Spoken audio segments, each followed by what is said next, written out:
Nanaylar uchun bu jannat. Bu hammasi buloq suvi, shifobaxsh suvlar, ko'l daraxtzor, o'rmonzorlar.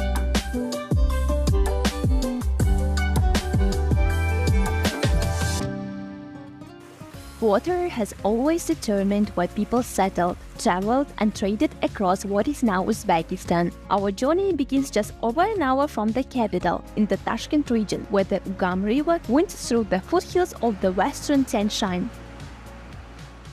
Flowing through the foothills of the western Tian Shan, the Ugam River is one of Uzbekistan's most important mountain waterways.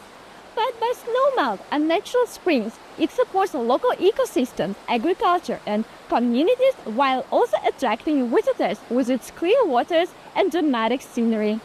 For many, it's a place to escape the city, but it also highlights the key role that mountain rivers play in sustaining life across the region. Originating in Kazakhstan before crossing into Uzbekistan, the Ugam River supplies water to communities along its course while helping make the Bostonlik district one of the country's most popular destinations for outdoor recreation. Ugam daryosi bo'yida bundan tashqari bolalar maydonchasi, har xil suv havzalari, maxsus mehmonlar dam oladigan ko'ngilochar maskanlar, o'zi ovqat tayyorlash uchun sharoit yaratadi. Further into the mountains, another water attraction has developed in the village of Nanay. Bu sharshara aslida hashar yo'li bilan Estdan ko'tarilgan. Maxsus pastdan avtomashinamiz bor, sharsharaga olib kelib, qaytib olib ketish vazifasi bajargani qiladi. Mana tapchanlar joylashgan. Maishiy horda chiqarib ketishni oliymiz. Several hours to the south, the landscape changes once again. In the mountains of Jizakh region, springs emerge naturally from the rocks, feeding streams and waterfalls that remain active throughout the year. Yer qa'ridan sizib chiqib kelayotgan buloqlarda suvi sharsharamiz, buloq suvlaridan yig'ilib paydo bo'lgan. Qishda bu buloq suvi isiydi, yozda suvi muzdek bo'ladi. Hidden among the mountains of Jizakh region, Kizilsuv waterfall offers a very different side of Uzbekistan. Surrounded by rocky cliffs and greenery, it has become an increasingly popular destination for hikers and nature lovers looking to escape the summer heat. Researchers have found naturally high levels of iron in the spring water, while local authorities are exploring ways to develop tourism without changing the character of the surrounding forest.